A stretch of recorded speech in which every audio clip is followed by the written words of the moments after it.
Pada awal cerita, terlihat seorang pria yang masuk ke sebuah toko pegadaian. Dia berniat menjual sebuah jam di toko tersebut. Si pemilik toko memeriksa barang tersebut. Saat barang sudah selesai diperiksa, pemilik toko melihat tiba-tiba si penjual sudah menghilang. Ternyata dia bersembunyi dengan menunduk di bawah. Dan seketika, ternyata jam tersebut adalah sebuah alat peledak. Setelah penjaga toko tumbang, kemudian si pria memanggil teman-temannya untuk masuk. Dan ternyata, toko barang tersebut bukan hanya sekedar toko. Itu merupakan tempat produksi benda terlarang. Para perampok pun masuk. Mereka bekerja sama untuk melumpuhkan para penjaga. Dengan kekompakan mereka, akhirnya mereka berhasil menumbangkan semua penjaga. Mereka meminta salah satu pemimpin di sana untuk menunjukkan di mana lokasi uangnya. Dengan tidak ada pilihan lain, ia pun menunjukkan lokasi. Ketika pintu dibuka, terlihat banyak sekali uang di sana. Dan mereka pun mengambil uang yang sangat banyak.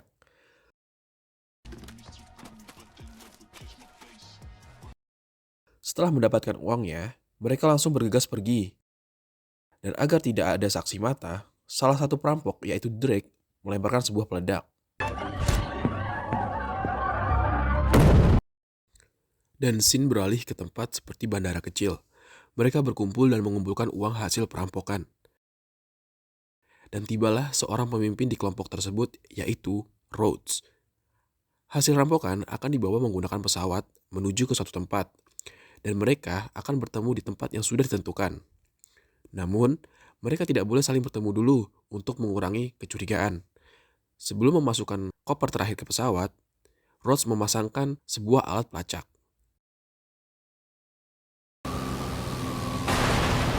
Pesawat pun berangkat. Saat di perjalanan, karena cuaca sedang badai dan petir, pesawat tersebut pun tersambar petir. Si pilot tidak bisa mengendalikan pesawat, dan akhirnya pesawat yang mengangkut uang jutaan dolar tersebut harus terjatuh. 5 bulan kemudian, berlatar di hutan di Amerika yang sedang memasuki musim dingin. Terdapat seorang pemburu. Pria tersebut bernama Harlan, yang merupakan pemeran utama di film ini. Dia terbangun di pagi hari dan mulai melakukan kegiatannya. Ia berjalan menyusuri danau es yang sudah membeku. Saat sedang melihat hasil tangkapan ikan, Harlan tidak sengaja melihat sebuah tangan manusia yang muncul dari bawah es. Kemudian, dia mencoba mengeceknya. Dengan pemecah es yang dia bawa, ia coba memecahkan es tersebut.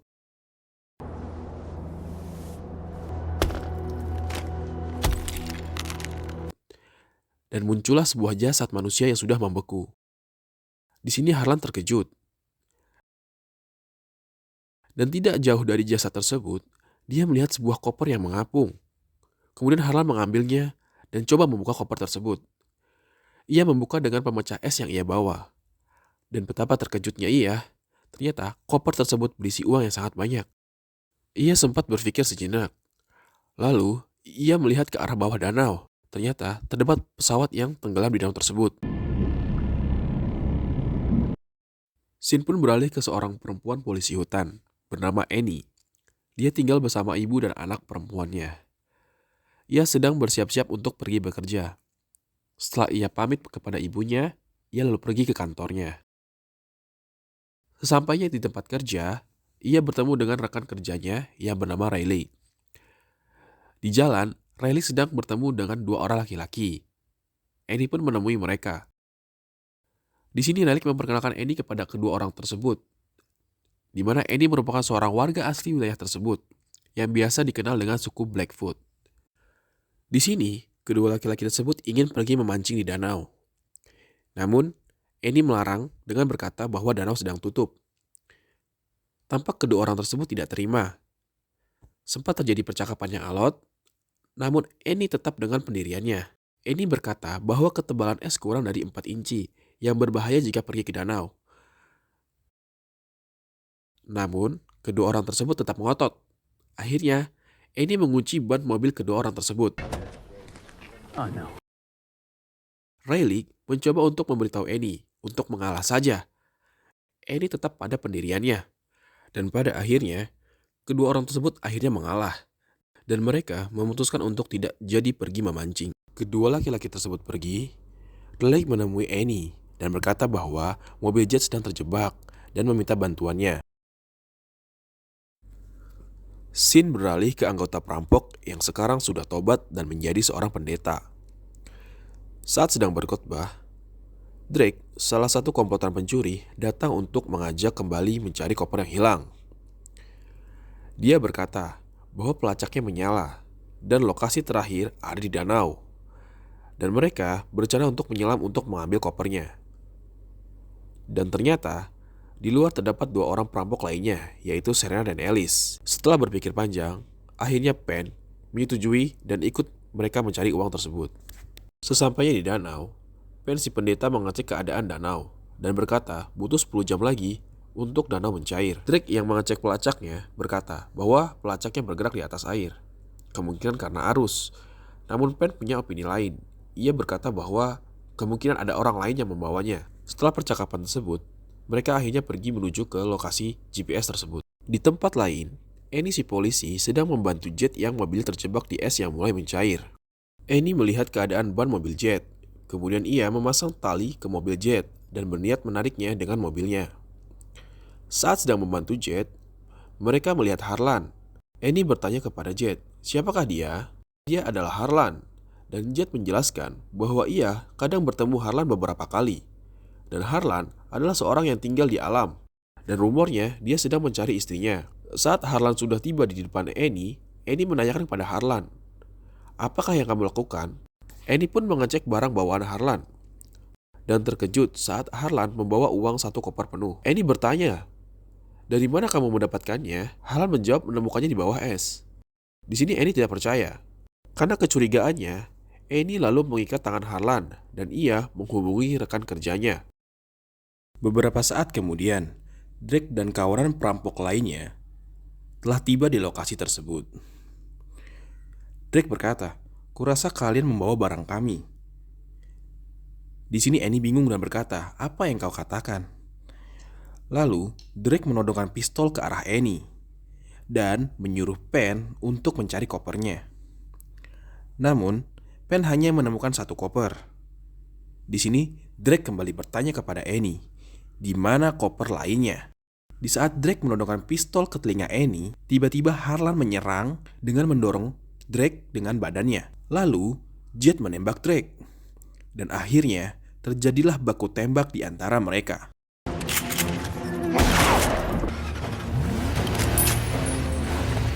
Annie mencoba kabur dengan mobilnya. Namun, kabel di mobilnya masih terhubung dengan mobil Jet. Harlan coba membantu melepaskan ikatan kabel tersebut. Dan akhirnya, mobil Annie pun dapat berjalan. Harlan pun berlari dan melompat ke bak mobil Annie. Namun, Serena mencoba mengejar dan ikut melompat ke bak mobil tersebut. Dan terjadilah perkelahian antara Annie dan Harlan. Dalam perkelahian tersebut, Harlan menendang Serena yang memegang koper. Dan akhirnya, Serena pun terjatuh bersama koper tersebut. Tetapi, koper tersebut terjatuh di lubang es dan kopernya pun terbuka. Terlihatlah uang-uang di dalam koper tersebut tenggelam. Jet harus meninggal karena ditembak. Dan Drake selamat karena dia memakai rompi anti peluru. Looks like the tire got hit by a bullet. Di sisi lain, Annie dan Harlan berhasil kabur. Di dalam mobil, Annie bertanya kepada Harlan. Mereka menanyakan di mana sisanya. Dan bertanya siapa mereka. Harlan menjawab, terdapat pesawat yang tenggelam di dalam danau, tempat aku menemukan koper tersebut. Dan Annie masih bingung. Dan Annie coba menghubungi rekannya yang bernama Rayleigh untuk meminta bantuan. Di sini, Rayleigh menyarankan Annie untuk pergi ke pos 11.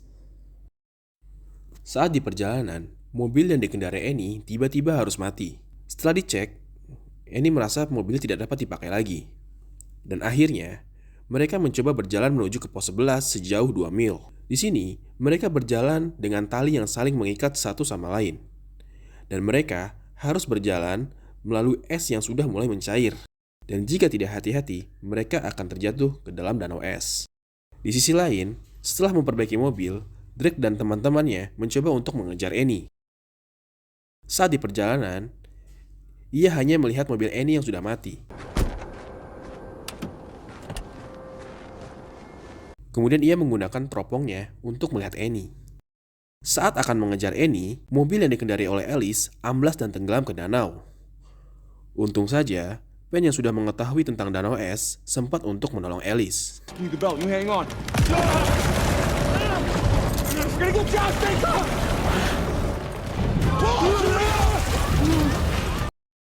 Di perjalanan, Annie dan Harlan berdebat mengenai jalan mana yang akan mereka tuju. Annie yang merupakan warga asli daerah tersebut ingin menuju ke arah kanan. Namun, Harlan yang sudah terbiasa dengan daerah tersebut dan sudah mempelajari mengenai Blackfoot dari istrinya, ia mengajak Annie untuk pergi ke arah yang lain, yaitu tempat Harlan, yang mana di tempat tersebut banyak perlengkapan. Di sisi Drake dan kawan-kawan, ia mendapat bantuan dari Dax yang datang dengan membawa snowmobile. Di saat Annie dan Harlan sedang berjalan, tiba-tiba es sudah mulai retak. Harlan menyarankan Annie untuk berlari saja. Dan akhirnya, mereka berlari di antara es yang sudah retak dan mencair. Dengan bersusah payah, akhirnya mereka mencapai tepi danau, tempat di mana persembunyian Harlan. Harlan membuka kotak amunisi berburunya dan mengambil sebuah busur panah. Dan Harlan mencoba memasang jebakan. Saat Harlan sedang memasang jebakan, Dex datang dengan menggunakan snowmobile. Dengan keahlian Harlan sebagai pemburu dia memasang jebakan hewan agar snowmobile tidak dapat lewat. Dan saat Dax mau menabrak Harlan, dia tidak melihat ada jebakan di depannya. Dan akhirnya, Dax pun terjatuh dan snowmobilnya terjungkir yang hampir mengenai Harlan. Dex mencoba bangkit dan berlari mengambil senjatanya yang jatuh.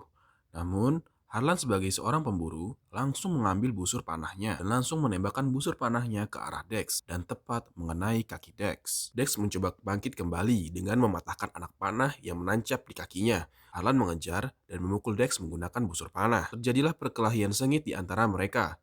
Harlan terdesak dan hampir mati. Namun ia mencoba mencabut anak panah yang tertancap di kaki Dex dan menusukkan ke badan Dex.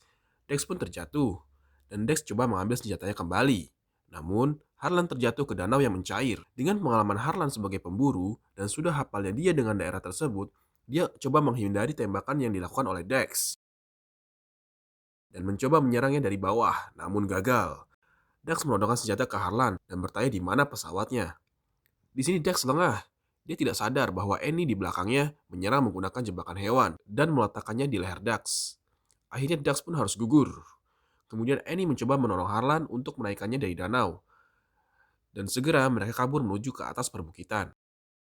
Tibalah Drake dan yang lainnya menggunakan mobil yang harus memutari danau agar tidak terjebak es. Dan mereka melihat Dax yang sudah gugur. Serena yang merupakan kekasih Dax menangis dan marah, namun ditenangkan oleh Drake. Setelah tenang, Drake dan teman-temannya bergerak menyusul Annie dan Harlan. Di bawah dinginnya hujan salju, Annie dan Harlan berjalan menyusuri bukit mencari tempat persembunyian. Namun, di belakang, Drake dan teman-temannya sudah dapat menyusul dan menembaki mereka. Namun, Drake meminta jangan menembak Harlan, karena ia butuh Harlan untuk mengetahui lokasi pesawatnya. Sembari berjalan menyusuri sungai, Annie coba menghilangkan jejak dengan menggunakan daun. Namun, Pen yang juga merupakan orang asli daerah tersebut dengan mudah mengetahuinya. Saat sedang mencoba mengejar, Pen dan kawan-kawan menemukan lingkaran spiritual, dan Pen meminta yang lainnya untuk berhenti. Lingkaran spiritual adalah daerah perburuan yang merupakan wilayah beruang, di mana banyak jebakan hewan.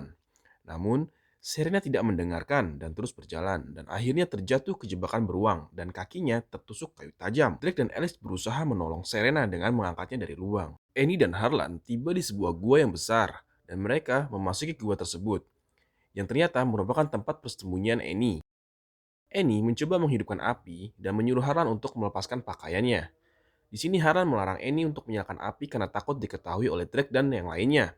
Namun, Annie berkata bahwa mereka tidak akan tahu kita berada di dalam gua yang sangat dalam. Drake dan yang lainnya tiba di sebuah rumah kosong dan memasuki rumah tersebut. Ini Drake dan yang lainnya mencoba mengobati luka Serena.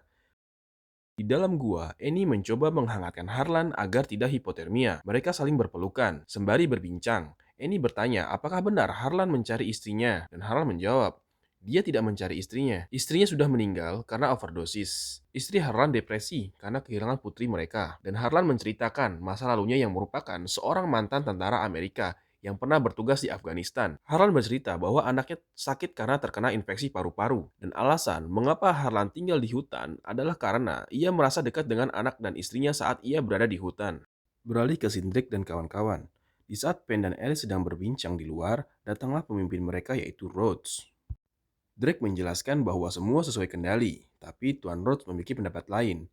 Setelah mengetahui keadaan Dax, Rhodes berkata akan membahaskan kematiannya. Rhodes meletakkan bingkisan yang dilapisi tisu dengan bercak darah di meja. Ia mengungkapkan bahwa mereka adalah keluarga, namun terdapat pengkhianat yang mencuri uangnya, yaitu sahabat Alice yang bernama Ethan. Yang mana Alice lah otak dari pencurian tersebut. Tanpa belas kasih, Tuan Rhodes pun menghabisi Alice hingga tewas. Dan ternyata bingkisan yang dibawa oleh Tuan Rhodes adalah jari-jari Ethan yang berkhianat. Saat pagi hari, Annie dan Harlan mencoba melanjutkan perjalanan. Sesampainya di mulut gua, dia bertemu dengan Oz dan warga sekitar. Oz merupakan warga asli daerah tersebut. Di sini Oz meminta Annie untuk mendekat dan ingin berbicara dengan Annie. Sementara Harlan disuruh menunggu. Saat Oz dan Annie berbicara, Harlan menanyakan apa ada masalah. Annie menjelaskan kepada Harlan bahwa Oz mengikuti jejak mereka sampai ke gua.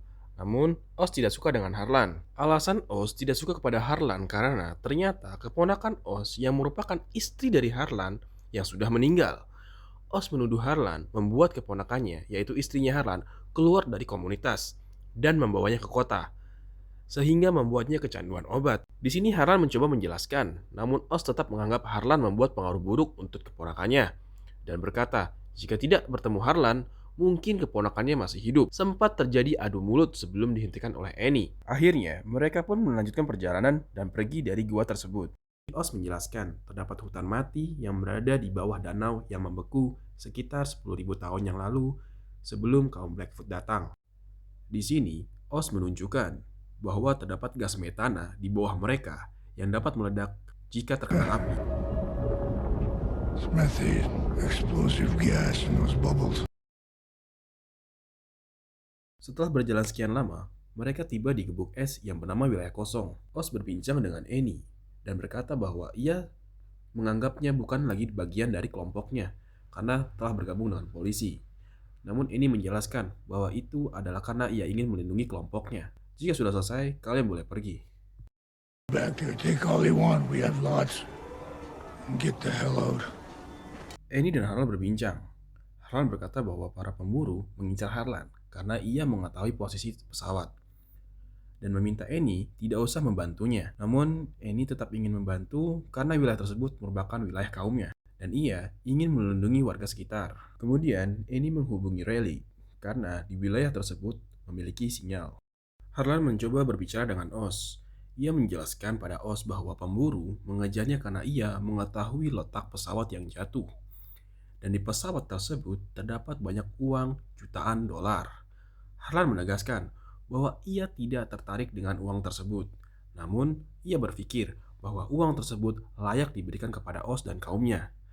Namun, Oz menganggap bahwa Harlan ingin mencoba menyogoknya agar Oz mau memaafkan kesalahan Harlan. Harlan menekankan bahwa ia tidak berniat menyogok, namun ia berpikir itulah yang harus ia lakukan. Scene berganti ke Annie yang sedang menunggu Riley. Saat Riley tiba, Annie menanyakan ada berapa banyak bala bantuan. Riley menjawab, cukup. Riley bertanya kepada Annie di mana letak kejadiannya. Annie menjawab, di tengah. Namun Riley memotong dan menjelaskan bahwa ia bertanya di mana letak pesawat itu. Namun Annie merasa janggal karena tiada yang tahu soal pesawat kecuali mereka. Karena Annie belum menceritakan soal pesawat ke rekannya. Relic mencoba membujuk Annie. Relic menjelaskan bahwa itu adalah uang mereka dan jika membantu, ia akan mendapatkan 5% dari semua total uangnya. Annie, sebagai polisi yang jujur dan menjunjung tinggi keadilan, dia tidak mau mengikuti ajakan Riley. Riley yang sudah malu karena Annie tidak mau ikut rencananya, ia lalu menodongkan pistol ke arah Annie. Riley menyuruh Annie dan Harlan untuk ikut ke mobilnya. Ia lalu membawanya ke Rhodes. Di sana, mereka sudah ditunggu oleh Rhodes dan kawan-kawannya. Di dalam mobil, Harlan coba merayu Riley. Ia berkata bahwa jika ia membawanya ke Rhodes, ia akan kehilangan jutaan dolar. Di sini Riley pun ragu dengan rencana awalnya membawa mereka ke Rhodes. Akhirnya, Riley berubah pikiran. dan bertanya di mana lokasi pesawat tersebut. Harlan akan menunjukkannya, namun meminta Rayleigh untuk melepaskan mereka jika sudah diberikan lokasinya. Di sini, Rayleigh pun setuju. Harlan berkata bahwa ada pelacak GPS di tasnya yang ada titik koordinat yang menunjukkan lokasi pesawat. Rayleigh pun langsung mencari GPS di tas Harlan yang berada di sebelahnya. Namun ternyata itu adalah jebakan, bukan GPS melainkan perangkap hewan. Rayleigh menjerit kesakitan karena tangannya terjepit. Lalu mobil pun hilang kendali dan akhirnya terbalik.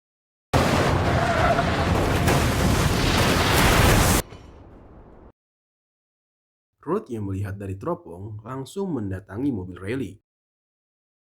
Harlan memecahkan jendela mobil dan keluar. Di luar tampak Rayleigh terluka parah karena terpental jatuh keluar. Harlan mencoba menyelamatkan Annie. Melihat Rayleigh yang masih terbaring lemah, Harlan mencoba menyerang Rayleigh. Rayleigh menembak beberapa kali namun tidak tepat sasaran. Namun tiba-tiba Rayleigh tertembak di bagian kepala. Ternyata yang menembaknya adalah Serena. Annie dan Harlan terpojok lagi. Harlan mencoba mengambil pistol Rayleigh yang terjatuh. Harlan melemparkan jaketnya untuk mengecoh Serena dan segera mengambil pistolnya. Saat mendapatkannya, ia langsung menembak ke arah Serena dan mengenai dadanya. Namun, Serena masih mampu membalas tembakan Harlan dan mengenai bahu Harlan. Di sini pun Drake membantu dengan menembak Harlan. Harlan masih hidup dan Serena harus meninggal. Rhodes meminta Harlan untuk menunjukkan lokasi pesawatnya dan meminta Penn untuk menghabisi Annie. Namun Penn yang saat ini sudah bertobat menolak hal tersebut. Ia lalu menyerahkan pistolnya dan pergi dari lokasi. Rhodes yang merupakan seorang psikopat yang kejam, ia langsung menembak Penn dari belakang. Penn pun sekarat. Di saat sekarat, ia melihat ada gas metana yang membeku di sekitar. Dia langsung melemparkan korek ke arah Rhodes yang berdiri tepat di atas gas metana yang membeku. Keluarlah api yang membakar jaket Rhodes. Karena lokasi tersebut terdapat banyak gas metana, terjadilah ledakan yang sangat banyak. Melihat situasi tersebut, Annie mengajak Harlan untuk kabur dan pergi dari sana. Rhodes pun harus meninggal terbakar dan Drake pergi juga. Karena banyaknya ledakan gas, Annie dan Harlan terpisah. Harlan sudah mencapai tepi danau dan ia mencoba mencari Annie.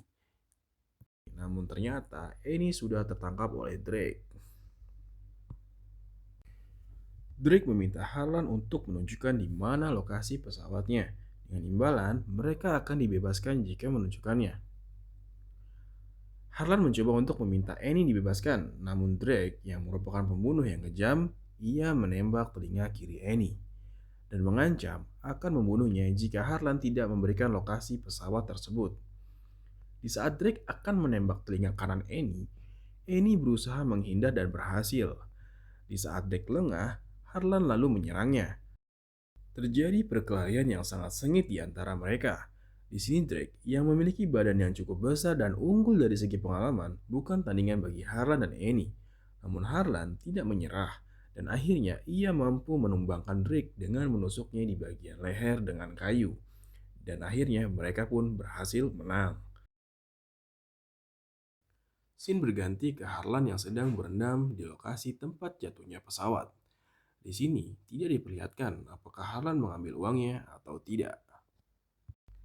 Scene beralih ke Harlan yang sedang melakukan ritual. Entah ritual apa, mungkin seperti pembersihan dosa. Setelah itu, scene berganti lagi, di mana Annie berbicara dengan Oz dan berkata bahwa polisi telah menemukan pesawat tersebut. Namun, polisi hanya menemukan 4 juta dolar dan bukan 20 juta dolar. Di sini Annie tahu kemungkinan Harlan mengambil sisa uangnya dan juga ia menyerahkan beberapa uang kepada Oz. Dan film ditutup dengan Harlan yang sedang bermain dengan anak Annie. Dan film pun berakhir.